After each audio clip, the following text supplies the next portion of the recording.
Hey guys, Out to These Pelzer here back with the Speakeasy podcast, where we talk about the behind the scenes of what it means to be the successfully paid speaker and author. I am your host, Out to These Pelzer, the voice coach, professional speaker, certified life coach, Amazon bestselling author, and founder of the World Voice League, a community of female speakers coming together to impact social change. I am excited about today's topic because when it comes to advice, let's just be honest. Not everybody wants it, but everybody wants to give it. So we're going to delve into that topic a little bit more because as a speaker or an author, guess what? The content that you provide is advice. And, if you learn what that means when it comes to giving and receiving advice, then a lot of times you'll be a whole lot better at reaching and talking to your target audience. With that being said, I'm super excited about our guest today. Hello. You guys know I always get excited with our guests that come in. So I'm going to let you introduce yourself to the audience, and then we're going to dive into today's topic. Hi, everyone. I'm so excited to be on today's show. It's actually taken a couple months to get here because she's awesome. But my name is Kai Yaniz, and I am an author of the book that I self-published called Becoming Version 2.0. And I'm really excited to be here today. I'm excited as well. And, when we talk about becoming version 2.0, let's start it off. First and foremost, we got to realize what does version 1.0 look like? That's a really good point. So when you think about 1.0, 2.0, you think of technology. At least I do. Like 1.0 is the first version, the beta version. And then it gets more enhanced and it becomes the next version, 2.0. And then it can, maybe it'll even become even more advanced and become 3.0. So with becoming version 2.0, it's kind of about my adventures traveling through China and Australia, and how before I left for China, Australia, I was a 1.0 version of myself. I needed a lot of work. I needed a lot of polishing up. And, I was a diamond in the rough, and I needed to mature. And after my travels and going through those experiences I talk about in my book, I became version 2.0. I became a better version of myself, a lot more polished, a lot more, easier to talk to, more confident. And now I'm working on becoming 3.0. Because life, it's all of a series of enhancing yourself, improving yourself, bettering yourself. It never ends. Oh my goodness, that is so true. It never ends. I love the fact of, bettering ourselves and how that really ties into the giving and receiving advice. Because when we think about the giving advice and receiving advice, once we reach to that 2.0 level, we also reach a different, dare I say, maturity when it comes to giving and receiving advice. Absolutely. And, I wouldn't say that I was the best at taking advice before when I was version 1.0, I kind of getting defensive, taking as a personal affront. And, I'm still not perfect, but I'm a lot better about accepting advice and kind of more going out of my way to get advice and feedback.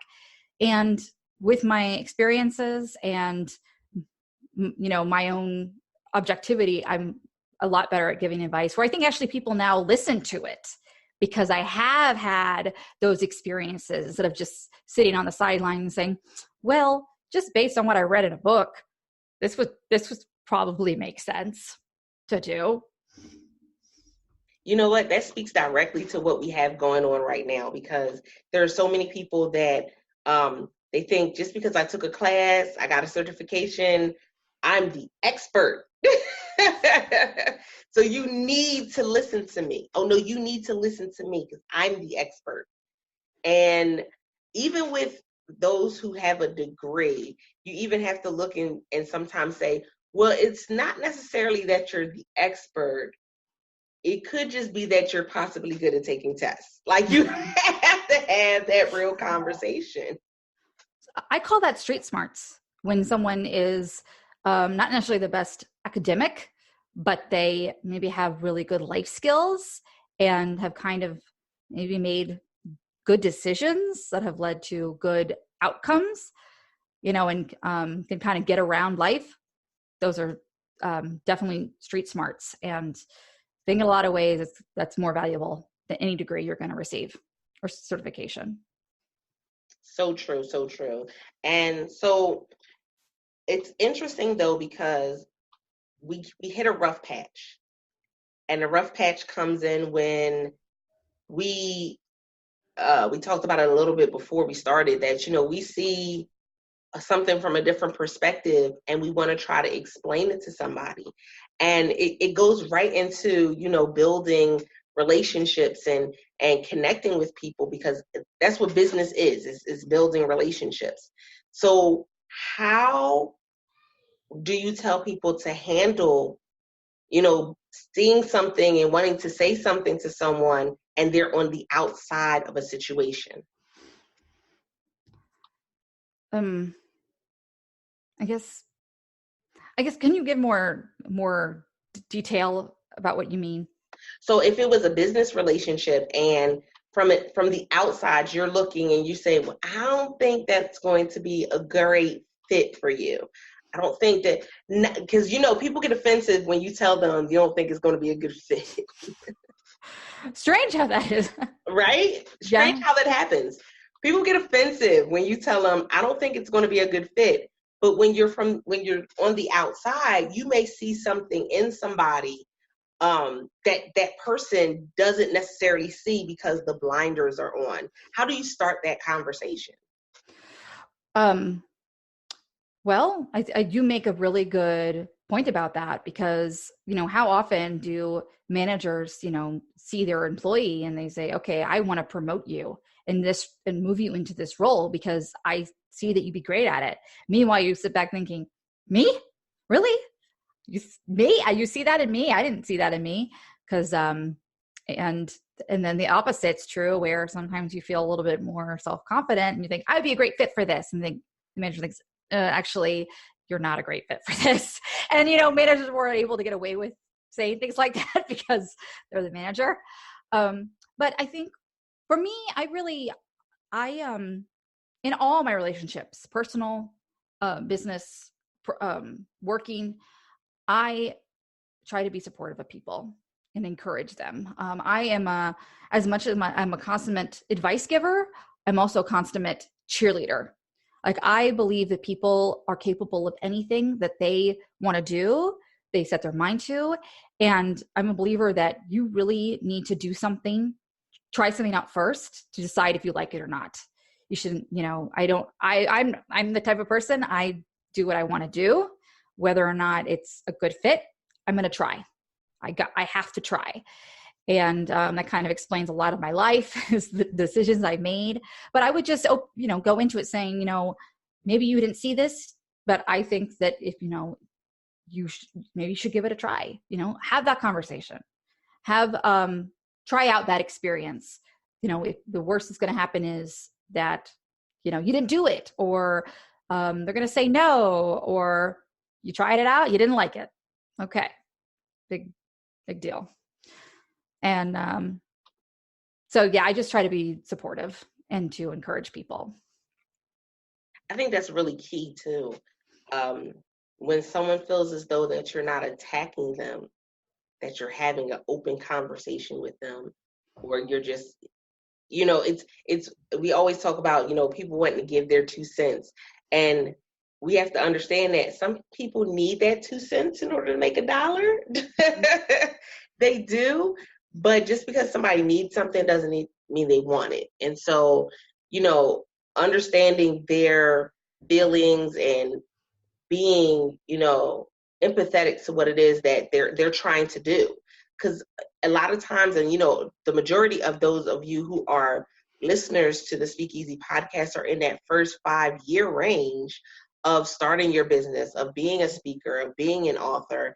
And so you're really putting in your all. You don't want anybody to tell you that you're doing something bad. Yeah. You're putting in your all. You're putting in a lot of work. You're putting in a lot of hours. But a lot of times we can go back and say, once we've reached that 2.0, we can go back and say, that wasn't the best idea. Yeah. And it's hard to be self-aware like that and, to do that self-evaluation. But, in order to succeed, to improve, to enhance yourself, ultimately you're going to have to do that.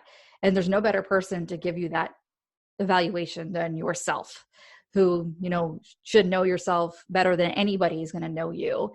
And, I think that if someone wants to go ahead and try something out, they just by all means do it, but to at least kind of broach the subject and say, okay, well, if you want to do it, then, hey, what do you maybe think of, you can maybe open it with this, or maybe try it on this day instead, just so they are a little bit more prepared.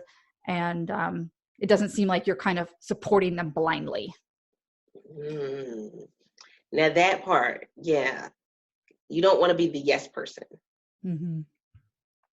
Definitely don't want to be the yes person. But there's a lot of people. I went through that stage of wanting to be I was always the yes person. I didn't want people to feel bad. And so, I was pushing them in whatever direction they said they wanted to go, even if it was into a wall. Like I saw the wall. They may not have saw it, but I was still pushing them into that. And that was something that once I got to that 2.0 for me, I had to go back and I apologize to some people, because I was just like, I really didn't tell you how I truly felt about the situation, or, what was really going on. But that also goes to the maturity in relationships and connections, because I know now what I'm able to do, what I'm not able to do, what I like and what I don't like. And I'm not going to move forward in something that doesn't line up. Absolutely. Yeah. So you like to try new things, but you're okay with, like, I'll just say the word quit. Yeah. You're okay with quitting them if you know that it's not the right fit. Exactly. I try to, and even with having children, I try to push them to the limit. If you tell me there's something you want to do, I'm going to push you to do it. If we find that it's something that doesn't work, then okay, after you've put some time in, then we'll reevaluate and determine what we're going to do next. But they get mad at me. I guess it's different too when you're a parent, but they get mad at me because they'll tell me that they want to do something, and I'll push them in it until the very end, and they're like, "Oh, but mom, I want to see it through." But they've seen some great results because of it. They've gotten some great experiences because of it. Now, we can't do that to everybody we come in contact with. Right. Yeah. You might lose a few friends trying to do that. But from that relationship, I've definitely seen it. And then I've seen it in some of my clients, in that client and mentor, client and coach relationship, where I've been able to kind of push them a little further than what they felt they could go themselves. And it turned out pretty good so far. It turned out pretty good so far. That is good. I think the really important thing with that, and I think that's great that you're doing that. I'm, my daughter, she's 2.5, and she's saying to me now, I can't do that. And she gets really frustrated. So I'm teaching her, you just don't know how to do that. You can do it. You just don't know how to do it, and to enforce that, because sometimes, I think it's people like the idea of quitting when things get challenging, mm-hmm. or when they've kind of hit a collapsible wall, if you will, that is just like, oh, this is difficult. I don't like this anymore. I want to quit.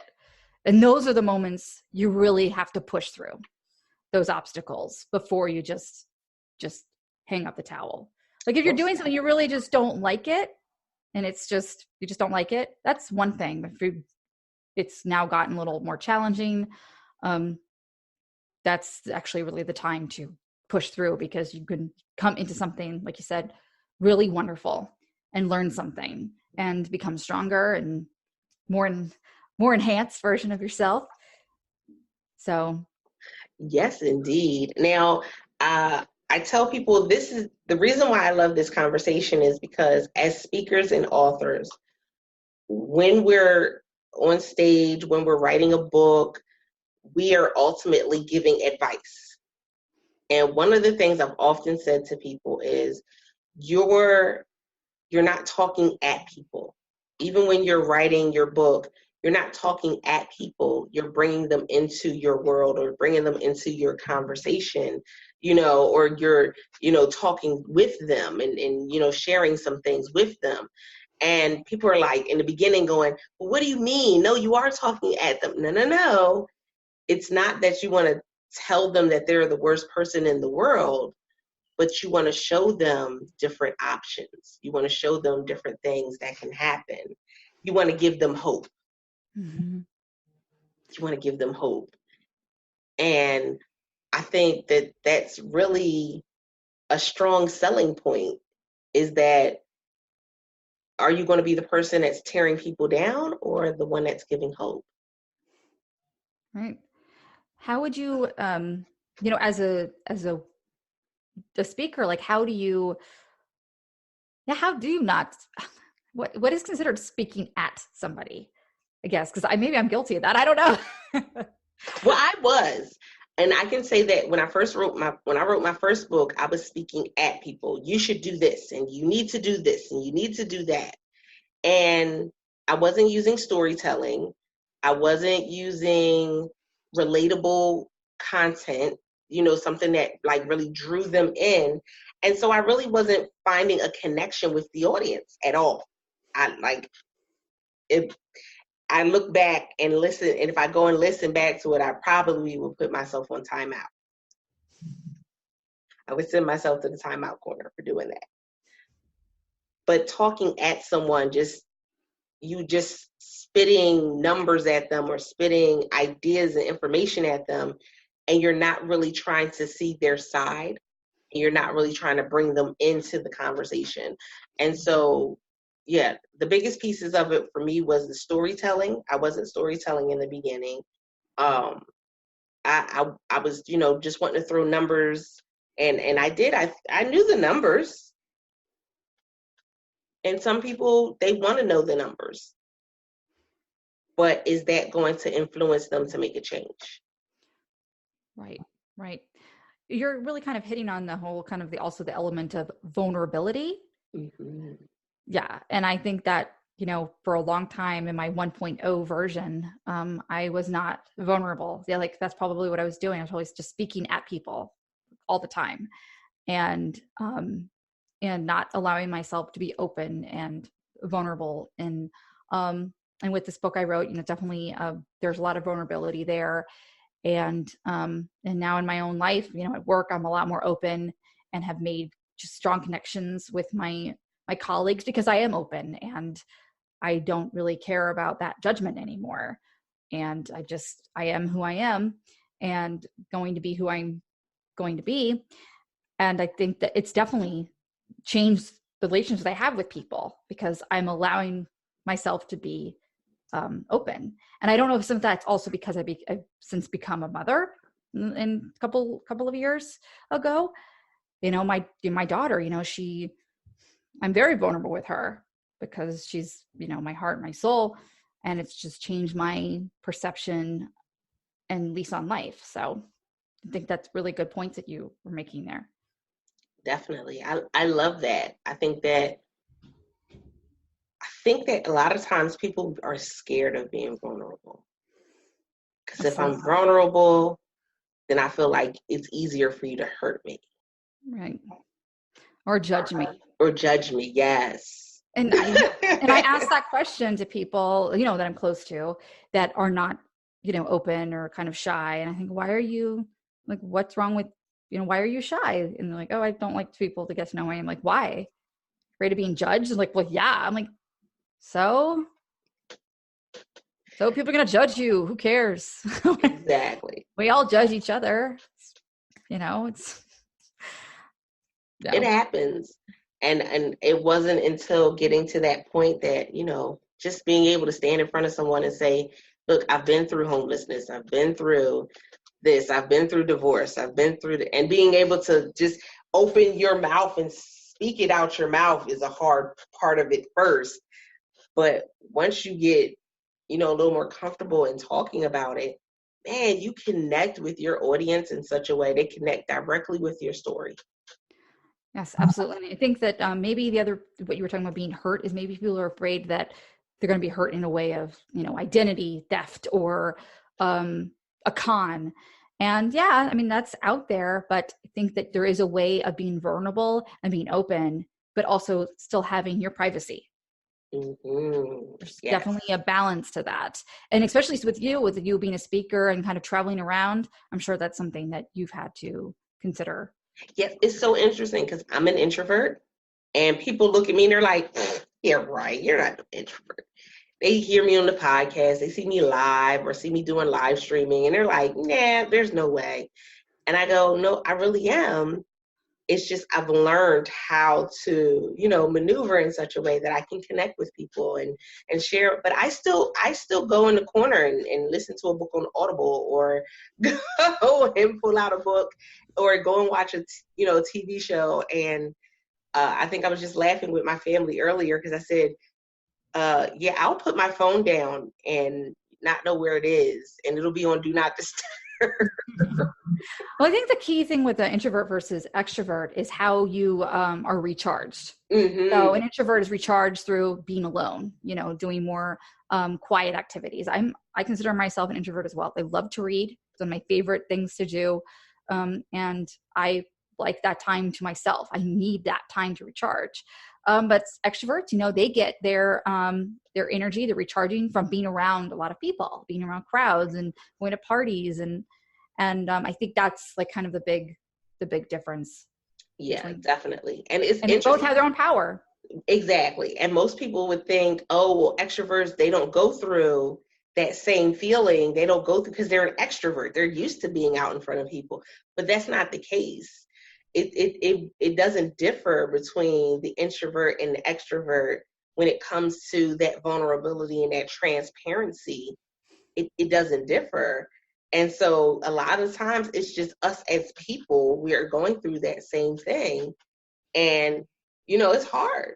It is. It's a process. It's not always an easy process, but it's a process nonetheless. And I think that when you're more honest and like vulnerable with people and you're telling your truth, I think it also just, at least for me, it's helped make me a happier person because I'm able to more be authentic, share my stories and experiences, give advice, and people know, that's coming from a good place. They know that there might be some actual relevance to it. And so openness is good. Exactly. Now, I always ask everyone who comes onto the show, have you had any blunders in your journey so far? One of those moments where you look back and you go, maybe that wasn't the best idea. Oh gosh. I mean, who hasn't really? I mean, I've had so many. Oh gosh. I mean, there's so many examples. I don't even know which one to say, but I don't have any regrets. Everything that's happened to me, it happened for a reason. It happened to teach me something. It happened to make me stronger. Maybe I met someone along the way, dealt with an obstacle. So I regret none of my blunders. And it's just part of my journey, part of my chapter. And I'm not embarrassed of any of them. I'm not ashamed. It's made me Kai. I love that aspect of it, that thought process of it, because I used to tell people all the time, every relationship you are in, there is something that you have learned. And people were like, I don't know if I learned something in every relationship. I said, sure you have. I said, I remember one of my exes taught me how to make bigger pancakes. You learn something in every relationship. And they just hollered and laughed. but it makes you shift your thought process and go, okay, well, yeah, you're right. I did learn this from that relationship, or I did, I might have learned how to change a tire from this one, or change my oil from that one, or, do something like that, or, uh, spend more time out in the outdoors, any number of things. But yeah, you're always learning something. I love that. Yeah, there's a silver lining to everything, yep, to every relationship, friendship, job. And, sometimes I think, okay, maybe I could have done things differently, but I didn't. And I have to just own that, forgive myself in that mistake. And, well, okay, I don't want to say mistake. No, I don't want to say mistake. That setback, and just keep going. Find that silver lining and that lesson, and keep going. That's it. And owning it is such a powerful tool. So once you own it, man, I can talk about it. Once I own it, I can put it out there and encourage somebody else about it. Once I own it, even if it was something that was not, the choice that I would have, should have went after, or, was the best choice, I know that I have now become an expert on that. I've now gained some wisdom, and that wisdom I can share with somebody else. Absolutely. And you have to keep giving that advice and being a speaker. And I think that's great, though. And how many years have you been doing this now? So I've been speaking for quite a while. Youth ministry started maybe about 6 years ago. But then after that, going and wanting to speak and connect with women, that's been about 4 or 5 years now. Wow, congratulations.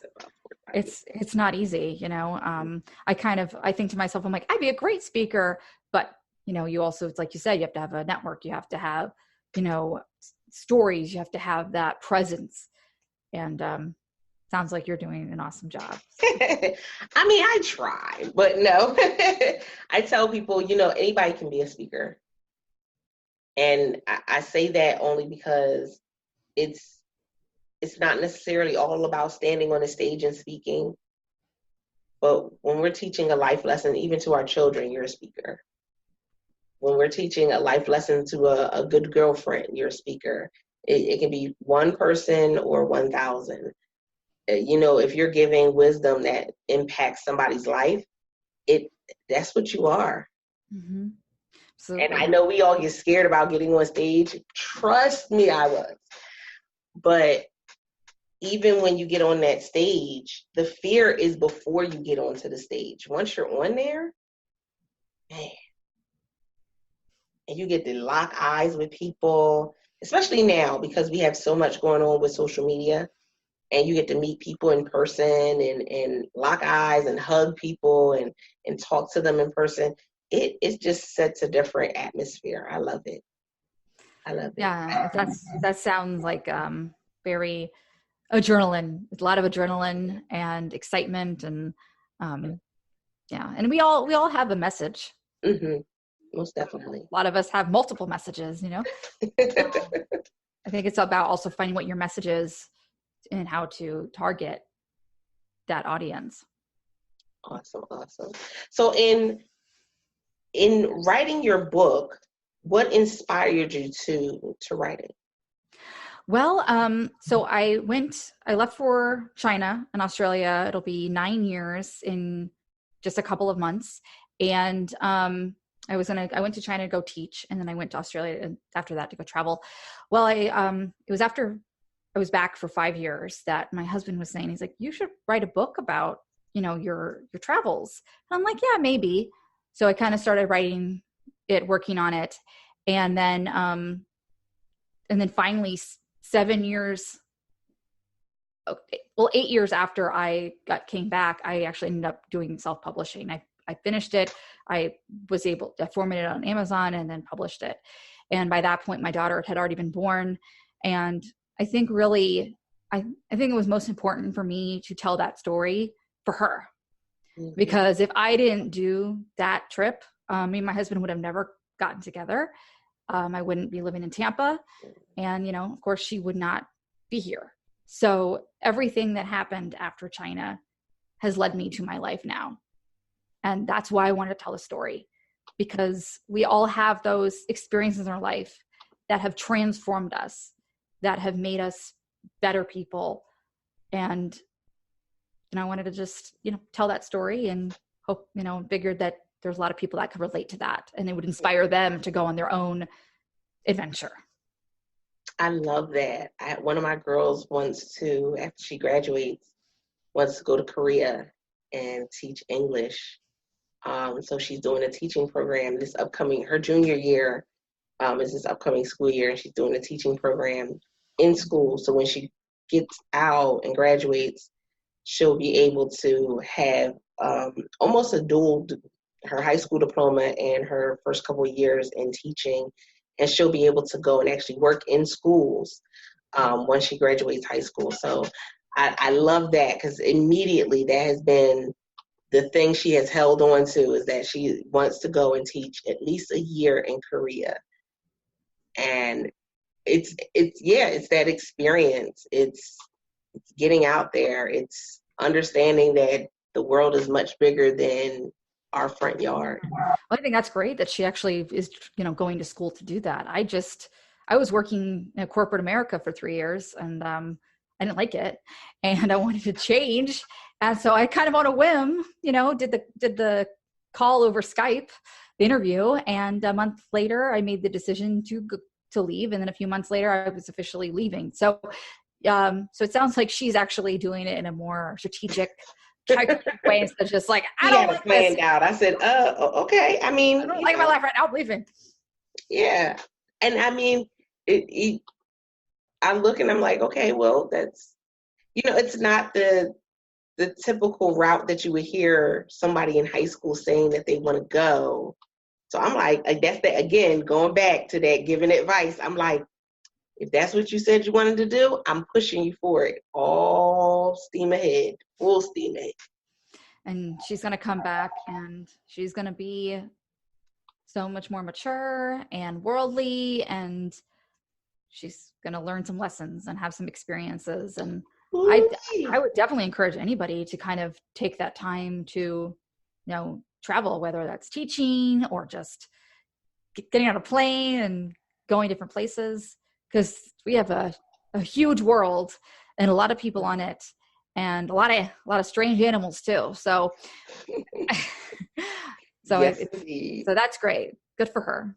I love it. So guys, I really love this episode, simply because I know and see so many of you that are looking for ways to connect with people. You're looking for ways to start the conversation, even if it's a little difficult conversation to have. You're looking for ways that you can help those around you and those that you see out in the world who are in the same position that you once were.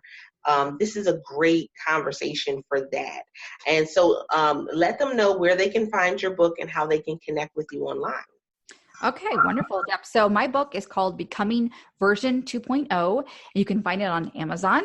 You can also find it on Barnes & Noble for ebook. You can find it on Kobo. Basically, anywhere that ebooks are sold around the world, you can find my ebook. I'm also working on the sequel, Becoming Version 3.0. And that will hopefully come out at the end of this year. And you can find me on Twitter at just reach out to me at The Vault Key LLC. You can also find me on Facebook at Kai Yaniz, and I'm also on LinkedIn, and I'm also on Instagram, but I don't post that much. So I'm on Instagram at KELAN373. Great. And guys, you guys know that I always love bringing this type of content to you, because that's what it's about when it becomes this journey of becoming the successfully paid speaker or author. There are so many different aspects that are intertwined to your success. We don't want to leave anything out. And I appreciate each and every one of you that have been listening in to this episode. Let us know how this episode resonated with you on whatever platform you may have heard it on. We appreciate the response. And oh gosh, and also, Face, I can't believe I forgot about this. Actually, one place you can find me, wow, I just had a moment, is www.bebold-bebrave.com. bebrave.com. That is my website for inspirational stuff, my videos, my book. I'm blank. Completely left. I understand. Go to that one.